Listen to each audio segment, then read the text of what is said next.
국내 코로나19 신규 확진자가 6개월 만에 800명을 넘어섰습니다. 방역당국은 수도권에서 델타 변이 확산은 시간 문제라고 밝혔습니다.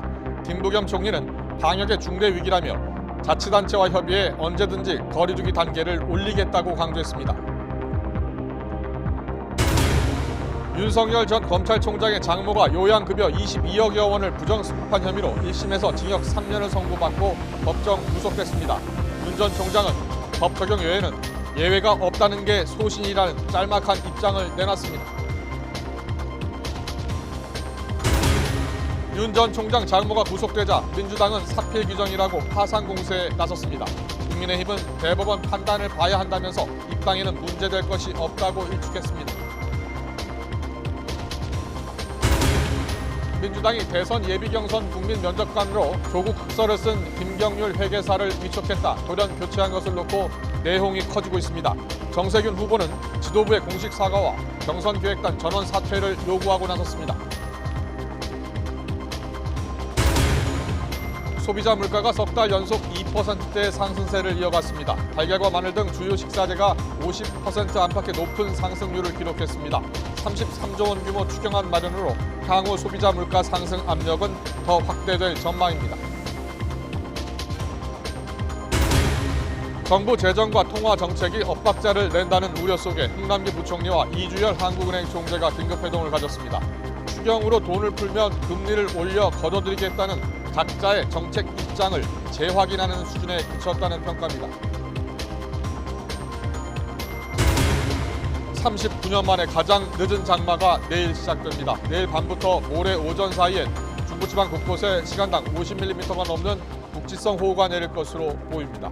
뉴스큐 잠시 뒤에 뵙겠습니다.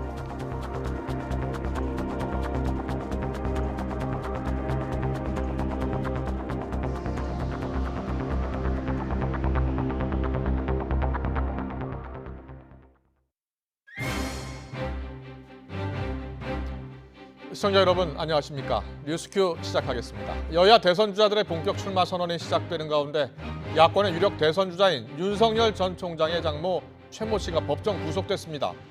요양병원을 불법으로 개설해 거액의 요양급여를 빼돌린 혐의를 받고 있는데요. 1심 재판부는 징역 3년을 선고하고 법정 구속했습니다. 재판부는 부정수급한 요양급여 액수가 커서 국민에게 커다란 피해를 입혔다면서 판결 이유를 설명했습니다. 취재기자 연결해 좀 더 자세히 알아보겠습니다. 박기재 기자. 네, 사회부입니다. 네, 모두 22억 9천여만 원의 요양급여를 부정으로 받은 혐의인데요. 자, 우선 판결 내용부터 정리해 주시죠. 네, 오늘 오전 의정부 지방법원은 1심 선고 공판에서 윤석열 전 검찰총장의 장모 최모 씨에 대해 징역 3년을 선고했습니다. 실형이 선고되면서 최 씨는 곧바로 법정 구속됐습니다. 지난해 4월 고발장이 접수된 지 1년 3개월 만인데요.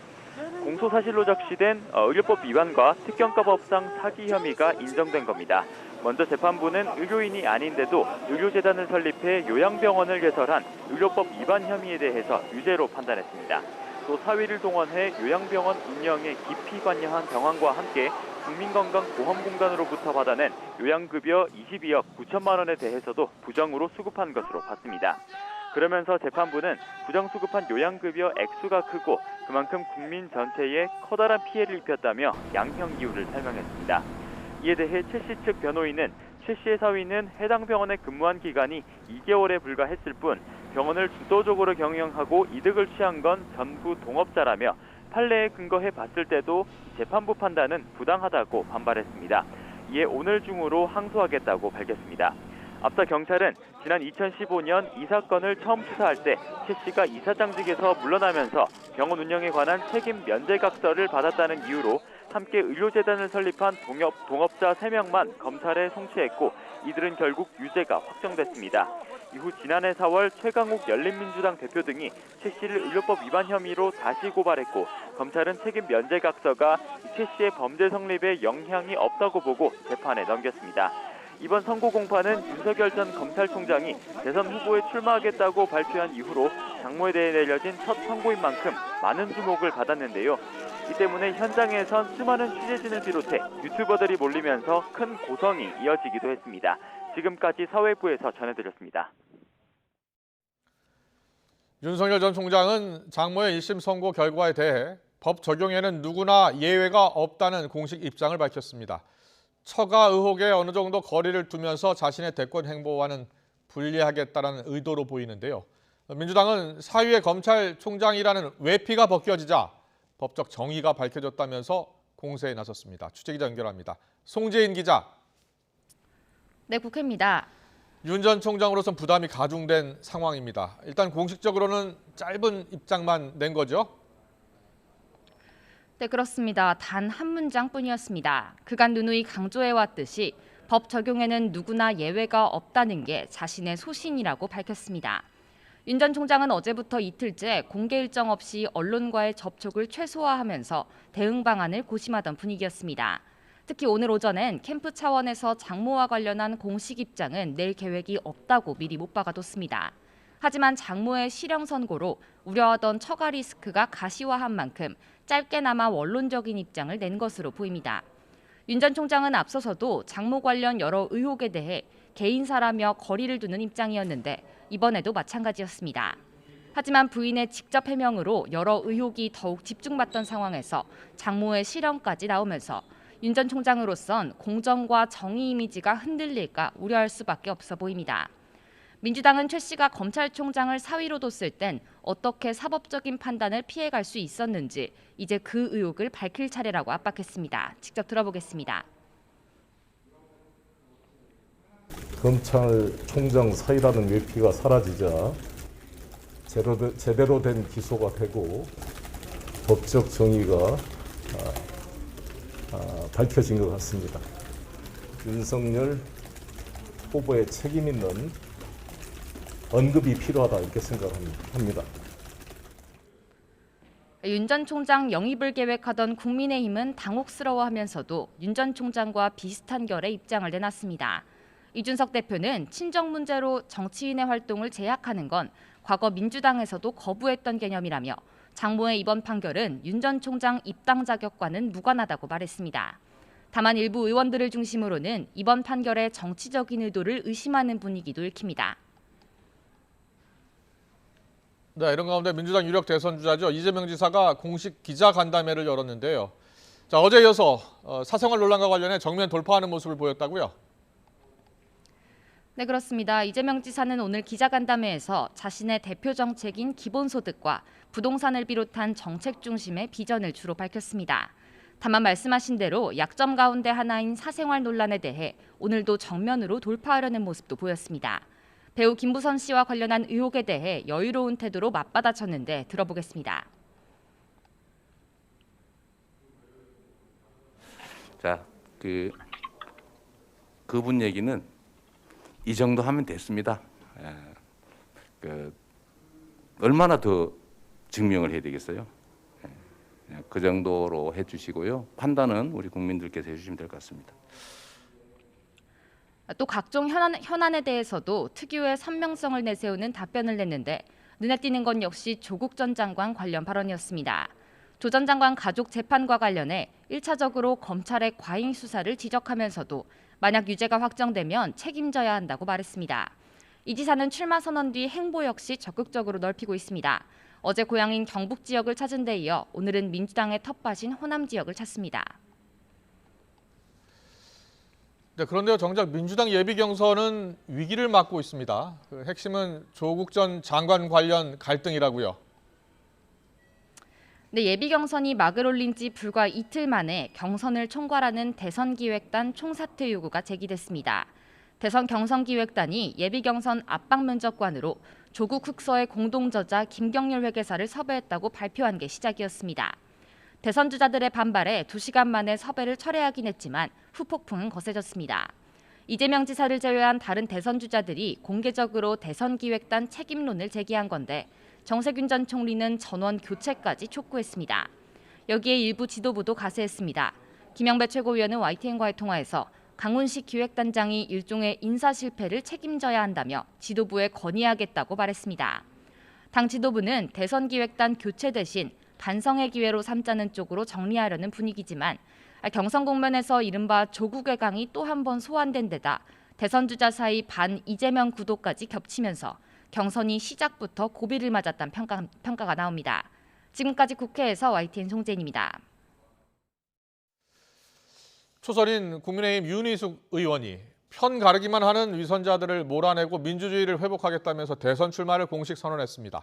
윤희숙 의원은 오늘 국회에서 기자회견을 갖고 문재인 정부가 일자리를 파괴하고 내 집 마련의 꿈을 박살냈다면서 입으로만 공존을 외치는 이른바 탈레반을 몰아내야 한다고 주장했습니다.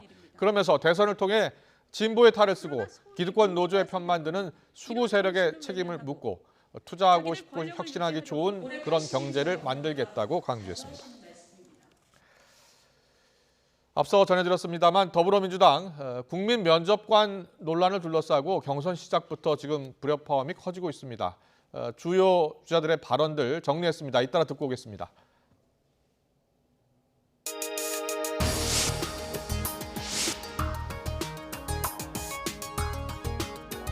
80만 권리당원에 대한 심각한 모독이지요. 예, 이분이 그 허위 사실도 유포하고 명예훼손을 하고 그래서 우리 정부에 대해서 완전히 그 반정부적인 입장을 취해온 사람인데 지도부가 사과해야 되고 경선 기획단 사퇴해야 된다고 봅니다.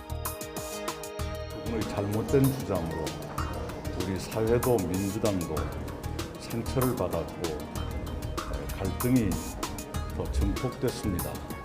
대선 기획단이 그 실수를 인정하고 바로잡은 것은 늦었지만 다행이라고 생각합니다.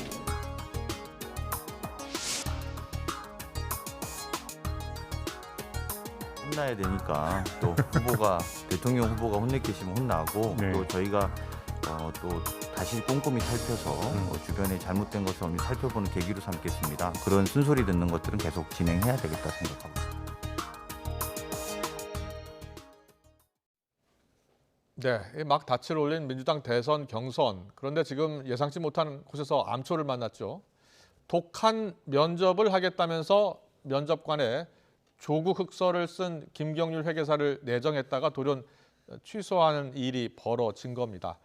당내 논란이 계속 가라앉질 않고 있습니다. 사건의 전말, 당사자를 직접 모시고 어떤 사정이 있었는지 들어보겠습니다. 김경률 회계사님 나오셨습니다. 어서 오십시오. 네, 반갑습니다. 반갑습니다. 논란이 불거지면서 좀 당황스러웠을 것 같습니다. 예, 그렇습니다. 일단 이 국민 면접관 언제 제의를 받으신 거예요? 지난 화요일 날 민주당 의원실에서 조홍천 의원실에서 연락을 받았고요. 국민의 시각을 대변해서 어떤 뭐 당내의 시각뿐만 아니라 국민 일반에 대두되고 있는 비판적 시각을 대변할 수 있는 면접자를 모집하고 있는데 좀 김경률 회계사가 적임일 것 같다 그런 부탁을 받고 많은 고민 끝에 저희 단체분들과 이제 상의한 후에 뭐 들어가서 뭐 재벌 개혁이라든가 경제 민주화 이슈 등등에 대해서 이야기 나눠보는 것도 좋을 것 같다 해서 이제 뭐 수락을 하였고요. 그래서 그 이후에 강훈식 의원께서 또 전화를 하셨더라고요. 화요일 당일날. 강훈식 의원이 대선기획단장이니까요. 네, 그렇습니다. 그래서 기왕 이렇게 해주셔서 고맙고 일요일이죠. 이제 모레가 될 텐데 그때 하루 정도 시간을 내어서 압박 면접에 면접자로 와주시면 되겠습니다. 이렇게 연락을 받았습니다. 그렇게 연락을 받았고 그리고 이제 뭐 화요일 날 그날 당일 기준으로 뭐라고 말씀하셨냐면 내일 정도면 언론에 보도가 될 것 같습니다. 이렇게 했는데 이제 수요일에 발표될 것 같다. 수요일 날 보도는 되지 않고 어제였죠. 목요일 이제 낮에 보도가 되었고 그 이후에 저는 이제 그때까지도 아무런 연락이 없었습니다. 4시 정도에 보도가 되었고 5시 반에 사후적으로 보게 되니까 김경률이 자진 사퇴하였다 이런 게 왔고 그때까지도 아무 연락 없었고 자진 사퇴하였고 이제 그때부터 이제 기자들이 전화가 오더라고요. 그 자진 사퇴키로 하셨다면서요? 그랬더니 아니다 나 그런 말 한 적 없다. 어쨌든 난 이제까지 화요일 승낙 이후에 아무런 연락이 없었다. 그렇게 언제 그럼 연락을 받으셨습니까? 그 이후에 이제 그 조홍천 의원실로부터 먼저 연락이 와서 그분은 이제 뭐 양해를 구한다기보다 그리고 사실 조홍천 의원실과 통화할 때도 저는 제가 교체했다는 사실을 몰랐죠. 이제 언론 보도를 못 봤으니까. 근데 당내 반발이 너무 심하여서 조금 쉽지가 않을 것 같다. 뭐 좀 교체될 수도 있을 것 같은데 조금 양해 바란다. 우리 당내 사정이 이러하다. 이런 말씀이 있었고 그럼 당에서 그 이번에 국민면접관 네. 쓴소리하는 국민면접관 3명을 모시겠다라는 취지로 한 건 아니겠습니까? 그렇습니다. 그렇게 알고 그렇다면 있습니다. 이게 지도부 내에서 예. 어느 정도 합의를 본 내용 아니었을까요? 저는 당연히 그렇게 알고 있었고 뭐 전 오히려 어떤 부분을 걱정을 했냐면 야 이게 제가 어떤 쇼를 위한 도구로 나가서 경선 흥행에 뭐 도움만 주고 정작 필요한 메시지는 전달을 못하면 어떨까 그런 걱정하고 있었죠. 그랬군요. 네. 예. 그런데요, 원래는 김혜영 네. 그리고 전 의원 그리고 김소연 네. 대표이사 그렇습니다. 이렇게 해서 김경률 회계사님하고 세 분이서 하기로 하신 거였죠. 맞습니다. 예. 예. 그런데 보니까 지금 또 김소연 대표이사도 그만뒀다고 하더라고요. 예, 오늘 이제 저도 보도 보고 알았는데 뭐 예. 평소에 알고 지내거나 하는 분은 아닙니다. 저도 예, 이제 처음 그렇군요. 접한 분입니다. 그리고 대신 이제 유인태 전 의원이 들어가기로 한 것도 아셨습니까? 아니요, 이제 그것도 언론 보도 보고 알게 된 거죠. 예, 특별하게 언론 이제 보고 이 알았다. 이후에 민주당 측과 대화하거나 한 내용은 극히 좀 제한되었습니다. 예. 그렇다면요. 자, 민주당은 처음에 김경률 회계사를 모시려 했다가 예. 왜 이 철회를 했을까요? 애초에 저를 이렇게 면접자로 초빙한 취지는 당내 지지층뿐만 아니라 국민 일반의 비판적 시선을 반영하기 위한 목적이라고 하였고요. 예. 저 역시 이제 그런 부분에 동의하여서 이제 승낙을 하였던 건데 예. 정작 자신들과 시각이 다르다는 이유로 저를 배척하고 뭐 예. 심지어는 저에 대해서 뭐 일본 천황에 비유하고 뭐 일본 정당에 비유하고 하던데 이런 식으로 우리나라라는 어떤 사회 테두리 안에 서 있는 자신과 다른 시각에 대해서 매도하는 게 정말 공당으로서 위치가 바람직한가 이런 의문이 들었습니다. 자, 이낙연 전 대표는 내 눈을 의심한다. 거짓까지 동원했던 조국 장관을 공격했던 그런 김경률 회계사를 어떻게 면접관으로 쓸 수 있느냐 네. 이렇게 이야기를 했고요. 조국 펀드는 무죄가 아니었느냐 이렇게 이야기를 했습니다. 네. 여기에 대한 평가에 대해서는 어떻게 생각하세요? 그 한번 보시기에 조국 펀드와 관련된 재판은 지금 얼마 전에 있었던 조범동 씨의 대법 판결이 있었고요. 예. 정작 본인이라고 할 수 있는 정경심 씨에 대한 재판은 지금 예. 1심 결과가 나왔고 그리고 2심이 진행 중입니다. 그럼에도 불구하고 정경심 씨의 사모펀드 관련이 무죄가 나왔다. 예. 이런 주장이 전 뭘 의미하는지 모르겠고 예. 정경심 씨 1심 재판에서 사모펀드 관련해서 자본시장법 위반 그리고 금융실명제법 위반 예. 범죄수익은닉법 위반 이와 같이 세 가지 혐의를 법원에서 확정지었습니다. 이러함에도 불구하고 당사자 이외인 조범동 씨 재판에 있었던 일부 무죄 판결을 가지고서 정경심 씨가 사모펀드와 관련해서 모두 무죄가 나왔다. 예. 이렇게 하는 것은 심각한 오해일 뿐더러 예. 의도적으로 국민들의 눈을 어떤 왜곡히 위한 그런 것이 아닌가 의심되어집니다. 이낙연 전 대표뿐만이 아니고요. 정세균 전 총리도 민주당 대선 후보로서 수용할 수 없다 이렇게 네. 이야기를 했습니다. 그리고 조국 전 장관을 좀 놓아주자 가혹하게 조국의 시간을 연장하려 하는 것 아니냐. 경선 기획단 자체를 모두 네. 해체, 재구성하자 이렇게 네. 이야기했습니다. 여기에 대해서는 어떻게 생각하세요? 그러니까 제가 드리고 싶은 말씀이 그겁니다. 예. 민주당 스스로 제발 좀 조국의 강을 건너길 바란다. 제가 드리고 싶은 메시지가 이것이고요. 조국의 강을 건너기 위한 수단이라고 하는 것은 조국 일가에게 주어진 혐의 그리고 예. 조국 전 장관이 부적합하였음에도 불구하고 공적 임무를 수행하기 부적합하였음에도 예. 불구하고 그를 옹호하고 두둔했던 일각의 행각에 대해서 민주당 스스로 비판적인 그와 같은 입장을 내는 것이 조국의 강을 건너기 위한 가장 뚜렷한 바람직한 자세가 아닌가 생각합니다. 만약에 면접관으로서 면접을 진행했다면 네. 했다면 예. 대선 주자들한테 민주당 예. 대선 주자들한테 어떤 질문을 가장 하고 싶으셨어요? 사실은 저희 단체에 이제 승낙을 구할 때도요. 저희 단체가 뭐 경제민주주의 그리고 재벌개혁 이와 같은 그 예. 개혁 이슈를 표방하고 있는 만큼 그와 관련된 질의를 하려고 했었고요. 더구나 이제 제 생각은 강훈식 의원께서 말씀을 네. 하실 때 국민들이 질문지를 던지고 그 중에 일부를 면접자들이 취합해서 하는 방식이다. 하게 되면 당연히 제 생각에는 국민 일반들은 조국 사건에 대해서 조국 펀드에 대해서 의문을 가지고 있고 그와 같은 질문이 있으면 저는 취합해서 당연히 묻는 게 제 역할이 아니다라고 저도 생각했습니다. 친문 성향의 민주당 의원들이 지금 강력한 네. 공세를 하고 있고 회계사님 면접관 자격을 문제 삼는 글들이 많이 올라왔더라고요. 예, 예. 실제로 많이 지금 비판받고 계시죠? 보고 있습니다. 예, 예, 예. 어떻게 들으셨어요? 저는 예.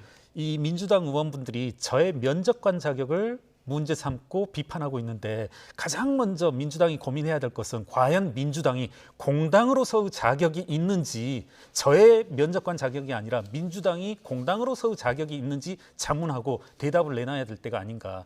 민주당 참패 원인, 보궐선거 참패 원인은 스스로 밝히듯이 민심과 당심의 격리, 이반이었었거든요. 그런 문제의식에 기반해서 국민 일반의 시각을 반영하기 위해서 저와 같은 이질적인 시각, 비판적인 시각을 국민 경선에 그리고 대선 후보 검증에 끌어들여보자 하는 문제의식이었는데, 이와 같은 당연한 문제의식, 민심과 당심의 어떤 격차를 줄이려는 시도를 스스로 내던진 그와 같은 정당이 과연 공당으로서의 자격이 있는지 한 번쯤은 자문해보고 답변을 내놔야 된다고 생각합니다. 네. 지나치게 민주당을 너무 비판만 하는 건 아니냐 이런 지적이 있거든요. 이분들 좀 기억해야 될 게 과거 이명박 박근혜 정권의 자원외교라든가 그리고 MB 그 다스 비자금 관련 좀 이런 말씀 제 스스로 하긴 뭐합니다만 상당히 제가 그와 관련된 역할을 막대하게 수행하였습니다. 민주당이 자원외교 관련 국정조사할 때 국회에서 정말 열흘 보름 이렇게 숙식을 하면서 제가 도와드렸었고요. 그때 당시 많은 의원들이 저의 도움을 받았습니다. 저의 역할은, 시민단체의 역할은 어떤 정부가 들어서건 권력을 감시하는 역할이었고요. 처지가 달라지면 또 저와 협업할 수밖에 없을 거라고 저는 그렇게 믿습니다. 처지가 달라지면 그게 무슨 뜻이죠? 본인들이 이제 야당의 위치로 돌아서게 된다라면 또 저는 역시 그때는 또 권력을 감시할 텐데 그때 되면 또 저와 또 손을 잡고 부탁하고 그럴 수밖에 없다라고 생각합니다. 너무 먼 이야기 하시는 것 같아서 곧 가까운 장래에 그런 일이 벌어지지 않을까. 일단 여권에서는 또 비판적인 시각 갖고 계신 분들 가운데 윤석열 전 총장 아내 김건희 씨의 이 사생활 의혹을 연일 저격하는 글들 이렇게 올리고 계신데 여기에 비판의 목소리를 내셨잖아요. 그렇습니다. 저는 과연 이제 입에 담지 못할 윤석열 총장의 부인에 대한 여러 가지 의혹들, 유흥주점에서 근무, 이건 차마 입에 담기 힘든 것인데, 이게 제가 알기로는 정모 씨의 문제 제기로부터 비롯되어졌고, 정모 씨의 이와 같은 갖가지 구설들, 입으로 담기 힘든 그런 구설들이 법정에서 이미 판결이 내려진 것으로 알고 있습니다. 그와 같은 내용들이 이미 다 허위 사실로서 이런 것들을 과연 확대 재생산하는 것이 우리 사회가 퇴행하고 있다는 어떤 결정적인 증거가 아닌가. 그럼 오늘 윤석열 전 총장 그 장모 최모 씨 1심에서 법정 구속됐잖아요. 요양급여 부정 수급으로요. 여기에 대해서는 어떻게 판단하세요? 제가 이제 사실 그 부분에 대해서는 정확히 알고 있지는 몰라서 어떻게 이제 이러이러한 구체적인 판단에 대해서 뭐라고 왈가왈부하기는 힘들 것 같은데요. 다만 법원의 판단이 내려진 만큼 그러한 법원의 판단은 충분히 존중되어야 한다 이렇게 생각합니다. 알겠습니다. 조국 흑서 김경률의 독한 면접 아쉽게도 불발됐습니다. 지금 민주당 내에서 좀 내용이 좀 깊어지고 있어요. 사실 송영길 대표를 비롯해서 당 지도부가 좀 리더십의 타격이 지금 불가피한 상황인데요. 아무튼 김경률 회계사의 입장을 듣기 위해서 김경률 회계사 모셨습니다. 오늘 말씀 여기까지 듣겠습니다. 잘 들었습니다. 네, 감사합니다.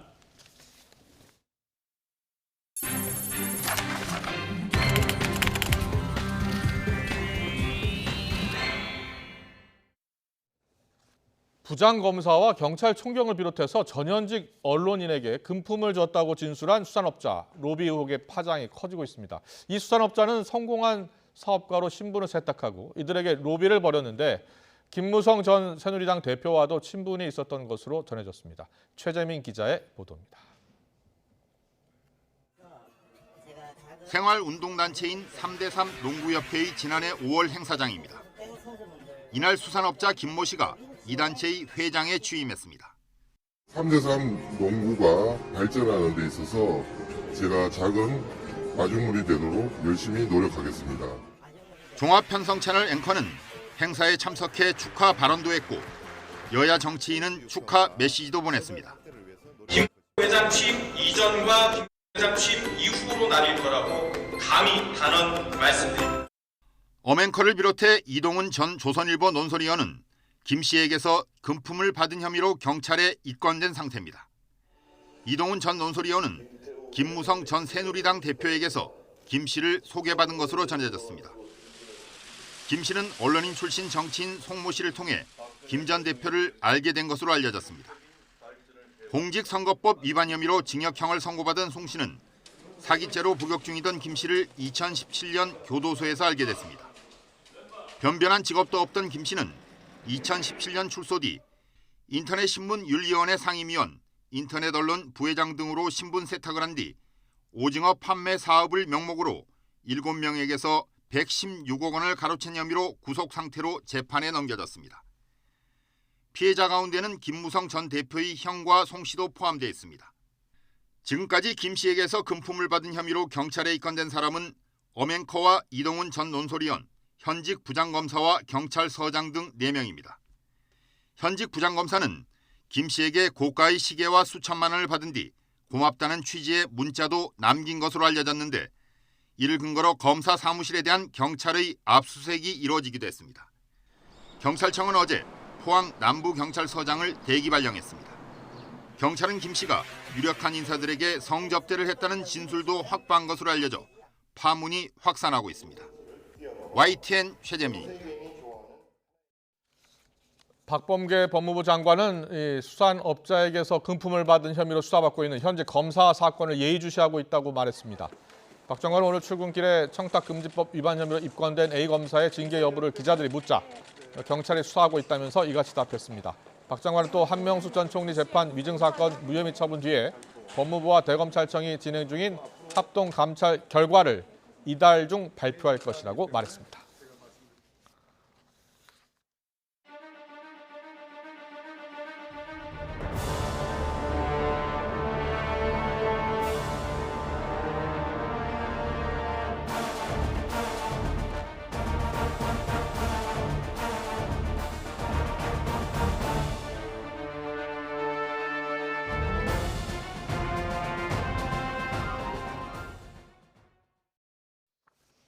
네, 윤석열 전 총장의 장모 최모 씨 오늘 징역 3년을 선고받고 법정 구속됐는데요. 검찰이 3년을 구형했는데 그대로 다 받아들여졌습니다. 윤 전 총장이 대선 출마를 공식화한 상황에서 정치권에 미칠 파장도 지금 적지 않을 것으로 보이는데요. 윤 전 총장 장모 사건 무엇이 쟁점이고 오늘 법원의 판단은 어땠는지 김광삼 변호사님 모시고 짚어보겠습니다. 어서 오십시오. 네, 안녕하세요. 안녕하십니까. 먼저 오늘 사건부터 좀 정리를 하겠습니다. 윤석열 전 총장의 장모 최모 씨, 네. 요양급여 22억여 원을 부정수급한 혐의로 일단 기소가 됐고 검찰이 3년을 구형했는데 1심 재판부가 3년을 그대로 받아들였습니다. 네. 자, 어떤 사건인지부터 쉽게 설명해 주시죠. 2013년도에요. 그 이제 파주에 2013년도 네, 요양병원을 설립을 합니다. 예. 그런데 요양병원을 설립하는데 동업자가 윤석열 전 총장 장모 말고 또 3명이 있어요. 예. 그래서 윤석열 전 총장의 장모인 최모 씨도 거기 이제 이사로 등재를 해요. 이제 언론 보도에 이제 이사장으로 설립하는데 이제 관여를 했다 이렇게 얘기가 나오고 있는데 네. 그래서 사실은 의료인이 아니면 이 의료기관을 설립할 수 없거든요. 예. 그러니까 그것은 이제 의료법 위반이 됩니다. 네. 그것은 뭐 죄가 될 것 같아요. 어떤 뭐 자신의 아무리 억울한 점이 있다 하더라도. 그다음에 이제 요양병원을 설립했는데 이제 이게 우리가 보통 말하는 사무장병원으로 알려져 있어요. 그러니까 실질적으로는 사무장이 운영하는데 의료인의 이름만 빌려서 의료재단을 설립하는데 이제 그 중에 한 명이 바로 이 장모인 최모 씨였던 거죠.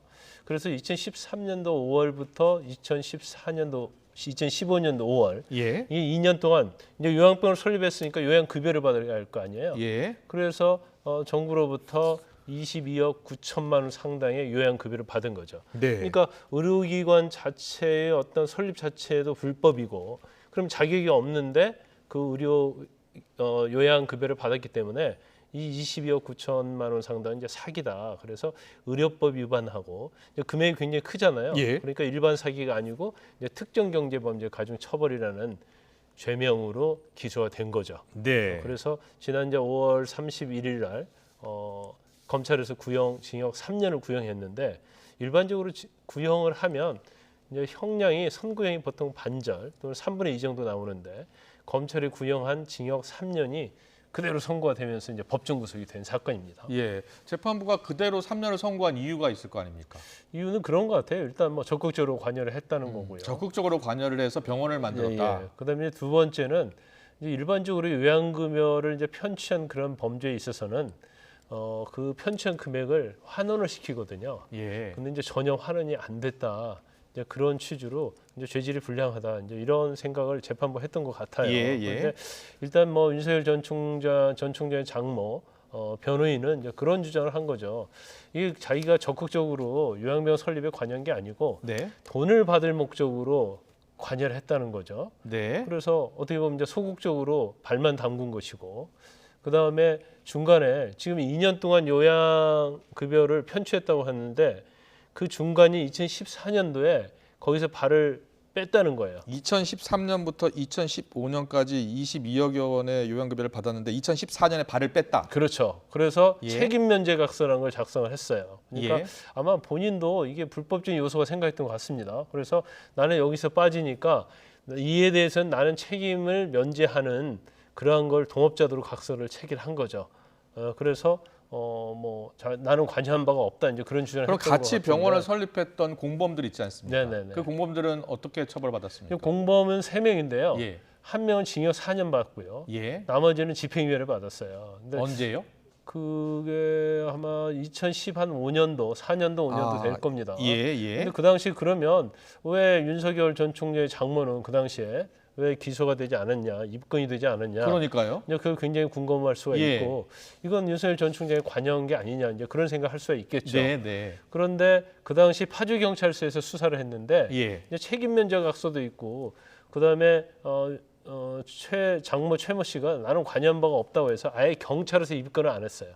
예. 그래서 동업자 3명만 기소 의견을 송치해서 구속이 되면서 재판을 받았기 때문에 예. 이제 검찰에서 장모에 대해서 무혐의 처분하는 사안이 아닙니다. 예. 경찰 자체에서 아예 뺀 사건이죠.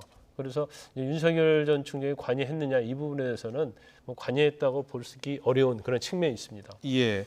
그 책임 면제 각서라고 하셨는데 네. 그럼 책임 면제 각서 때문에 그러면 당시에 그 장모 최모 씨가 조사나 수사를 받지 않은 것 아니었을까요, 혹시? 일단 경찰에서는 아마 예. 책임면제각서 때문에 입건하지 않았다, 이제 그런 취지인 것 같아요. 예. 그런데 설사 이제 책임면제각서가 있다 하더라도 네. 어떤 불법 행위에 가담했으면 예. 그것은 뭐 나중에 정상 참작 사유가 될 수 있을지언정 네. 사실은 죄 책임을 면할 수는 없는 자, 겁니다. 그렇다면 그 당시 때 물론 경찰이 그렇게 무혐의 결정을 내렸다고 하더라도 윤석열 전 총장이 그 당시 때 이 사건 공범들이 처벌받았을 때 위치가 직책이 뭐였습니까? 일단 뭐 좀 약간 정정해야 할 것은요. 예. 경찰서에서 무혐의 결정을 낸 게 아니고 예. 아예 입건을 안 했어요. 아예 입건을 안 피의자로 했다고요? 입건이 아예 안 돼서 일단 범죄자로 보지 않은 거고요. 근데 그때 2014년도에서 2016년도까지 윤석열 전 총장이 박근혜 정부 때 국정원 댓글 사건 때문에 예. 대전이나 대구 고검에서 좌천돼 있을 때입니다.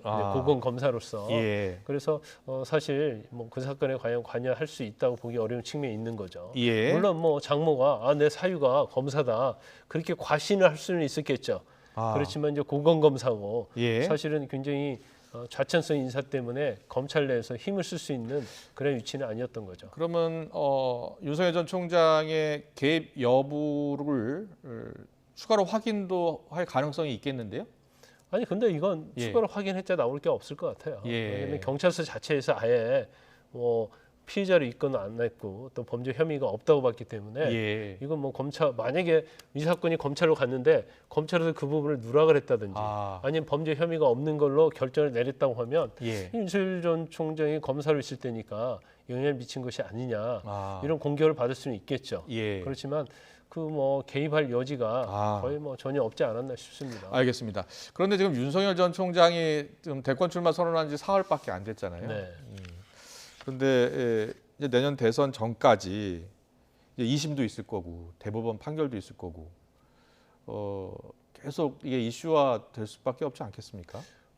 일단 뭐 파장이 클 거예요. 예, 그래서 예. 뭐 사실은 윤석열 전 총장이 대권 출마할 때 7월 2일 이게 오늘이죠. 그렇죠. 장모의 선거 결과를 보고 출마 여부를 결정하지 않겠느냐 이제 그런 얘기까지 나왔었거든요. 예, 예. 근데 아마 저 개인적 의견인데 윤 전 총장이 예. 오늘 유죄 판결이 나올 거라고 생각했을 거예요. 아. 왜냐하면 일단은 예. 의료개설인데 관여했기 때문에 예, 의사가 예. 아니잖아요. 그 예. 의료법 위반이 되고 단지 형량에 있어서는 집행유예 정도 판결이 나올 거라고 예측을 했을 겁니다. 아. 근데 의외로 굉장히 형이 세게 나온 거예요. 예. 그래서 이제 법정 구속까지 됐기 때문에 어쨌든 간에 윤석열 전 총장이 대권 가도를 달리는 데 있어서는 굉장히 이제 부정적인 영향이 있을 수밖에 없다. 그래서 뭐 사실 아주 짤막한 그런 말을 내놨어요. 법 적용에 있어서는 예외가 있을 수 없다. 이렇게 내놓긴 했지만 그래도 뭐 본인이 관여를 했든 안 했든 간에 장모의 사건이고 장모가 유죄 판결을 그렇죠. 받았기 때문에 이제 본인은 앞으로도 유사한 사례랄지 이번 사례 가지고 이제 여당의 공격이 굉장히 심하게 있을 수 있죠. 예, 그래서 일부 언론에서는 유력 대선 주자의 장모가 구속되는 초유의 사건이다.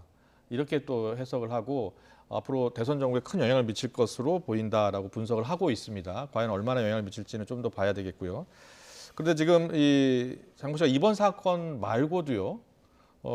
장모 사건이 몇 개 더 있습니다. 지금 장고 증명서 위조, 또 양주 추모공원 경영권 편취, 이것도 지금 수사가 됐고 기소가 된 사건입니까? 뭡니까?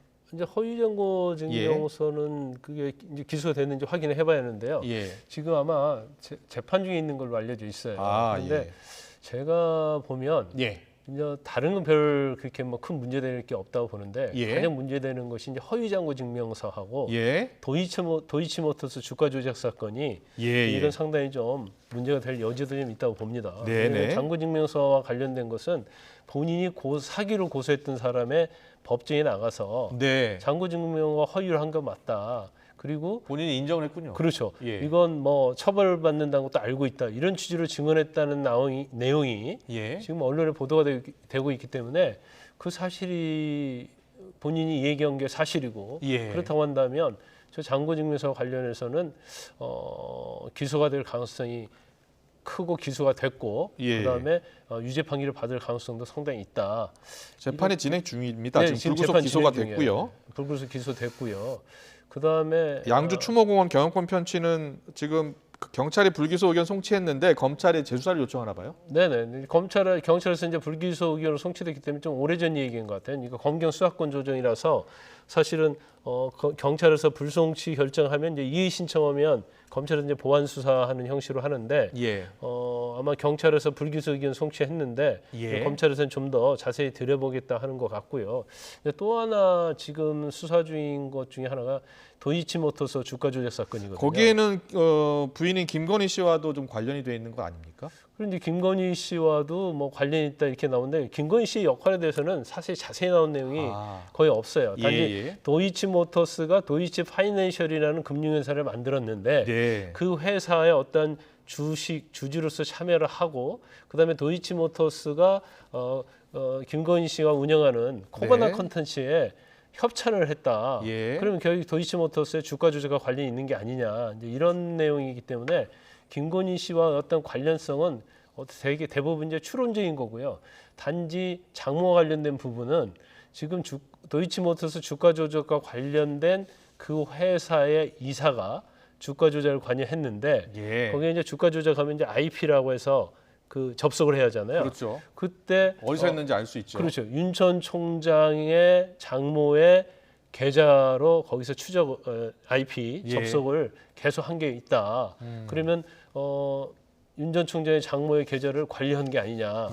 그러면 사고 팔고 했다고 하면 이건 주가 조작에 관여한 걸 볼 수 있다. 이런 얘기가 지금 언론에서 지금 나오고 있거든요. 그래서 이런 부분이 좀 확인이 돼야 한다. 근데 정말 확인된다고 하면 뭐 주가 조작이랄지 아까 말씀드린 이제 그러한 부분들이 문제가 될 허위장고 증명서 이런 것들이 문제될 소지는 어느 정도 있다 이렇게 봅니다. 그렇군요. 알겠습니다. 지금 윤석열 전 총장의 장모 또 부인 관련 의혹들이 지금 뭐 제기가 되고 있고 또 일부 의혹들은 기소가 됐고 그리고 또 아니면은 지금 장모 최모 씨의 경우에 오늘 요양급여 22억여 원 부정수급한 혐의로 1심에서 일단 징역 3년을 선고받고 법정 구속이 됐습니다. 앞으로 대선 정국에 적지 않은 영향을 미칠 것으로 보이는데요. 김광산 변호사와 관련 이야기 짚어봤습니다. 잘 들었습니다.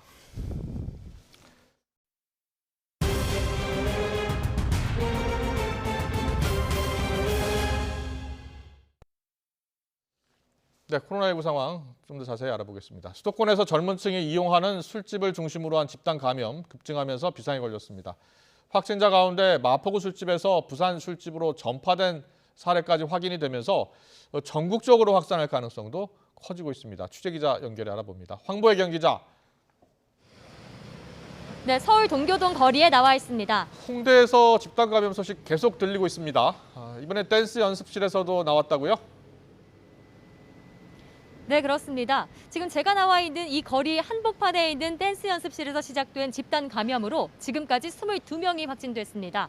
보시는 것처럼 업소가 지하에 있어서 환기가 제대로 이루어지지 않아 감염이 확산했을 가능성이 나옵니다. 이곳에서는 지난 28일 확진자가 나온 이후 계속해서 감염이 이어지고 있는데요. 춤을 추는 것뿐만이 아니라 술도 마셨던 것으로 파악이 되면서 계속해서 이 확진자가 나오고 있는 상황입니다. 마포구는 무허가 유흥업소로 보고 경찰에 고발 조치했습니다. 또 방역당국은 앞서 집단 감염이 발생한 마포구 또 다른 술집들과 관련이 있는지 조사하고 있습니다. 홍대를 방문한 경기도 어학원 원어민 강사발 집단 감염은 현재 수도권 감염 확산의 뇌관이 되고 있는데요. 현재까지 관련 확진자가 245명으로 늘었습니다. 이뿐 아니라 홍대 술집들에서 나온 감염이 부산까지 퍼진 사례도 확인됐습니다. 현재까지 마포구에서 확진자가 방문한 술집은 라밤바, 젠바, 도깨비클럽, FF클럽, 어썸, 서울펍, 코너펍, 마콘도 등 8곳입니다. 방역당국은 확진자가 이 가운데 마포구 서울펍에서 부산 진구의 그루브라는 감성 주점으로 이동한 경로가 확인됐다면서 주점발 감염이 전국으로 확산할 수 있다고 우려했습니다.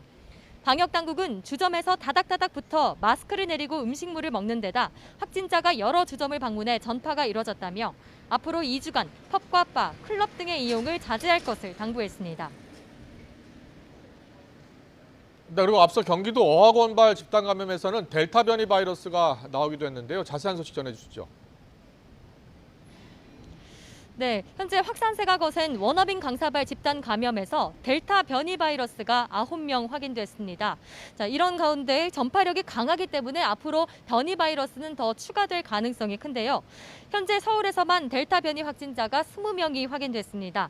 방역당국은 전파력이 거센 점을 밀어볼 때 수도권 내 델타 변이의 확산은 시간 문제라고 말했습니다. 또 현 시점에서 유행을 차단하지 않으면 대규모 유행으로 커질 위험이 크다고 전망했습니다. 수도권에서 새로운 집단 감염도 이어지고 있습니다. 경기 수원시에 있는 주점과 실내체육시설 관련 확진자는 누적 42명이 됐습니다. 경기 고양시에 있는 노래방에서는 지금까지 18명이 확진됐고 서울 도봉구 소재 직장에선 직원 1명이 처음 확진된 뒤 직장 내 감염으로 번지며 누적 12명이 됐습니다. 지금까지 서울 동교동 거리에서 YTN 황보혜경입니다.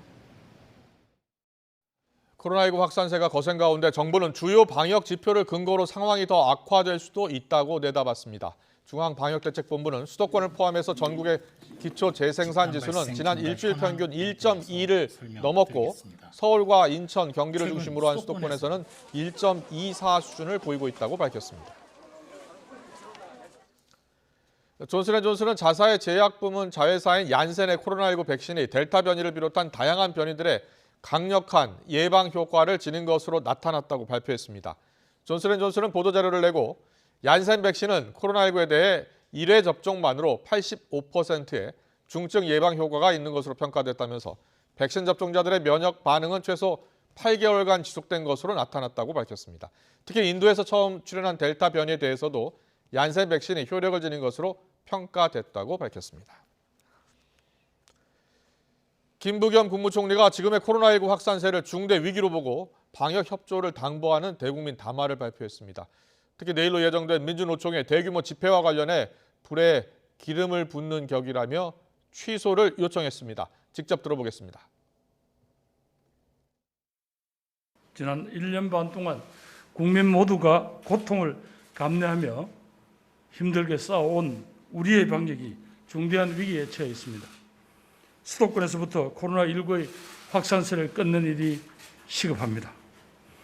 젊은 층이 주로 이용하는 시설과 장소를 중심으로 수도권 전체가 하나 되어 방역 대응을 강화해 나가야 합니다. 특별히 내일 대규모 집회를 계획하고 있는 민주노총 지도부에 간곡히 요청드립니다. 지금 수도권에서의 대규모 집회는 확산되고 있는 코로나19에 그 불길에 기름을 부을 수도 있는 위험천만한 행동입니다. 코로나19를 멈춰 세울 수 있는 것은 결국 국민 여러분의 일관된 일치된 방역 수칙 준수밖에 없습니다. 모임과 회식은 당분간 자제해 주시고 백신 접종을 맞으셨더라도 실내와 사람이 많은 실외에서는 반드시 마스크를 써주십시오. 철저한 방역으로 나와 내 가족, 우리 사회, 이 나라를 지켜주십시오.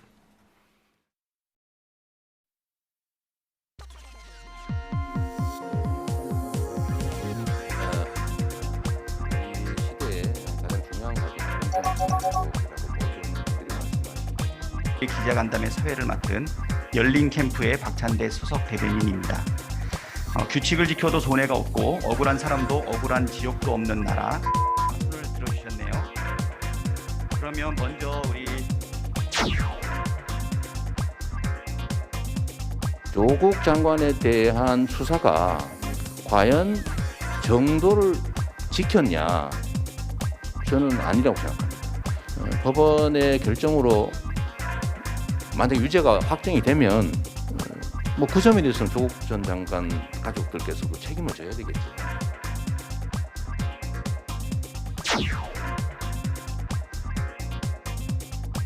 이분이 엄청난 소위 말하는 힘이 있나 보다, 배경에 힘이 있나 보다 이런 생각을 했었습니다. 사필 규정인 것 같고요. 사필 규정인 것 같고요. 그분 얘기는 이 정도 하면 됐습니다. 얼마나 더 증명을 해야 되겠어요?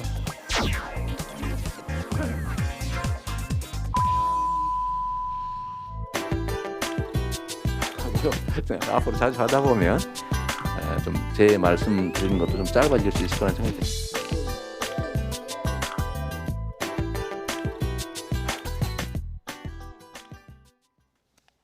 네, 어떻게 들으셨습니까? 어제 대선 출마 선언한 이재명 경기지사가 오늘은 비대면 기자간담회를 가졌습니다. 그리고 민주당은 조국 흑서의 저자 중 한 명인 이 김경률 회계사를 면접관에 포함됐다가 철회시키면서 지금 당의 내용이 커지고 있는 모습이고요. 자, 여러 가지 정치권 이슈 오늘 많습니다. 최진 대통령 리더십 연구원장과 자세히 짚어보겠습니다. 어서 오십시오. 예, 안녕하십니까. 안녕하세요. 오늘 이재명 지사 이야기부터 할게요. 네. 비대면 온라인 기자간담회를 가졌는데 네. 자, 최근 이틀간 행보에 대해서 어떻게 먼저 평가하세요? 이틀간만 본다면 예. 저는 프로답다. 프로답다. 예, 프로다운 행보였다라고 저는 긍정적으로 평가합니다. 예. 왜냐하면 우선 비대면 출마 선언 자체가 최근에 코로나 전국 그렇죠. 를 해서 다른 후보들과 차별화했다는 점. 두 번째로는 바로 첫 일정을 영남, 안동, 고향 가면서 네. 본인의 TK 출신이라는 것을 부각시키고 예. 그리고 바로 이제 호남으로 넘어가서 호남 끌어안기를 했다는 점. 특히 지금 화면에 나오는 이제 목포 김대중 대통령 고향에 가서 예. 서울에 있는 기자들과에서 줌으로 질의응답을 한다는 건 아주 처음 보는 장면이거든요. 어제는 고향인 안동을 가고 예. 오늘은 목포를 가고. 예. 예. 상당히 준비된 정교한 행보였다라고 점에서 예. 상당히 이번 이틀간의 어떤 행보가 차별화되고 좀 돋보였다는 점에서 점수를 좀 비교적 사생활 논란에 대해서도 정면 돌파하는 모습 보였잖아요. 예, 그렇습니다. 예.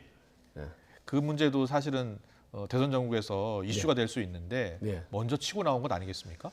그렇습니다. 본인의 어떤 이제 아킬레스건이죠. 아킬레스건이라는 것은 작지만 상당히 이제 이 뼈아픈 중요한 약점인데 본인 그런 부분에 대해서 흔쾌하게 거침없이 정면으로 얘기했다는 점은 좀 평가를 하고 싶습니다. 그러면 오늘 좀 더 자세히 들어볼게요. 오늘 기자간담회에서 여러 최근 논란되는 현안에 대한 질문이 나왔고 이재명 지사가 이렇게 답을 했습니다. 현안별 답변 듣고 오겠습니다. 워낙 새로운 정책이니까 또 공격이 많다 보니까 관심이 많은 것이지 제가 이게 가장 중요한 유일의 제1 공약 이렇게 말씀드릴 수는 없는 거죠. 우리 사회의 가장 중요한 과제는 뭐 여러분들 다 이해하다시피 공정성 회복입니다. 기본소득 문제는 조금 뒤로 보다는 약간 옆으로 이렇게 우선순위 배치했다는 말씀드립니다. 조국 장관에 대한 수사가 과연 정도를 지켰냐? 저는 아니라고 생각합니다. 분명히 지나쳤습니다. 선택적 정의를 행사한 윤석열 검찰에 문제가 있다고 생각합니다. 만약 유죄가 확정이 되면 뭐 그 점에 대해서는 조국 전 장관 가족들께서도 책임을 져야 되겠죠. 기자분께 처음 듣는 말씀인데 안타까운 일이네요. 뭐 사필 규정인 것 같고요. 같이 범죄적 그 사업을 했는데 이분만 빠졌다는 게 사법적 정리의 측면에서는 바로 옳지 않았다는 생각이 들고 이제 제자리 간 것 같습니다. 자, 그분 얘기는 이 정도 하면 됐습니다. 얼마나 더 증명을 해야 되겠어요?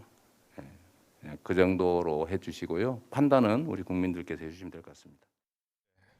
뭐 형수에 대해 욕설했던 일은 어제 또 사과를 했고요. 김부선 씨 관련 이야기는 이제 이 정도 하면 됐다라고 이제 넘어가려고 했습니다. 하나하나 짚어볼게요. 조국 사태 관련해서요. 일단 검찰의 선택적 수사 그리고 비판을 했습니다. 그러면서 동시에 유죄가 확정되면 가족이 책임져야 또 이렇게 이야기했습니다. 물론 이재명 지사가 변호사 출신이니까. 저는 뭐 절묘한 답변이라고 보이는데요. 왜냐하면 조국 사태는 민주당에서 이제 양날의 칼입니다. 이게 당심을 쫓는 사람에게는 상당히 조국 사태 자체를 필요하죠. 그러나 민심을 쫓는 후보라면은 사실 조국 사태하고는 좀 거리를 둬야 되는 겁니다. 그런 점에서 이재명 경기도지사 같은 건 좀 애매하죠, 사실은. 그렇죠. 민심을 쫓아가는데 당심도 무시할 수 없는 상황입니다. 그러니까 조국과 거리를 둘 수도 있고 비판할 수도 없고 그렇다 끌어안기도 할 수도 없고 그런 점에서 자 일단 과잉 수사를 했다. 그러나 결과 확정이 되면 가족은 책임져야 된다라는 부분. 과잉 수사했다. 그래서 윤석열 검찰 잘못됐다라고 검사가 비판하고. 그렇습니다. 잘못하고 만약 결과가 문제가 있는 걸로 확실히 입증이 되면 그건 책임져야 된다라는 점에서 당심과 민심을 두루 고려한 사람 정당한 아주 그 절묘한 답변이라고 보는 거죠. 상당히 민감한 부분을 잘 이렇게 부드럽게 넘어가는 그런 이재명식 특유의 그런 답변이라고 봅니다. 그런데 좀 열성 지지층, 민주당 지지층 같은 경우에는 좀 반감을 살 수 있는 그런 발언이 될 수도 있지 않았을까요? 그렇습니다. 그러나 말하자면 이제 당심, 민주당 지지층, 친문 지지층을 의식해야 되는 건데 지금 이재명 지사 입장에서는 지지도가 1위를 달리고 있는 입장이기 때문에 당심보다는 민심을 훨씬 더 중시해야 되는 입장입니다. 저는 그런 점에서 과감하게 앞으로 어떤 이런 일반 국민들을 상대로 한 메시지가 훨씬 더 전략적으로 앞으로 대선 본선을 가는데 유리하다고 아마 본인 스스로가 판단을 한 것 같습니다. 그렇군요. 민주당 경선에 지금 닷을 올렸습니다. 구룡 주자가 많습니다.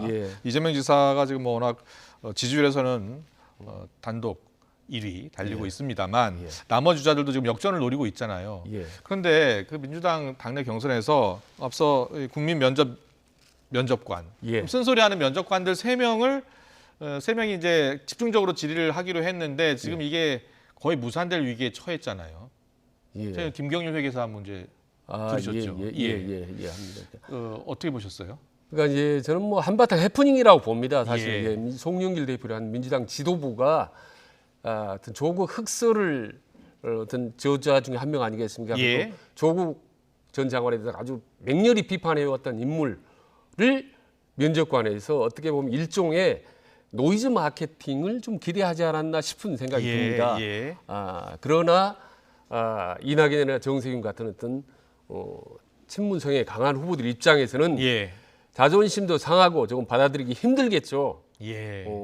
그러나 저는 뭐 바로 또 김경률 또 섭외를 철회했고 또 당내 문제이기 때문에 저는 그 파장은 오래 가지는 않을 거라고 봅니다. 그렇군요. 알겠습니다. 그런데 이번 국민 면접관 관련해서 당내 대선 주자들의 목소리가 다르게 나오고 있습니다.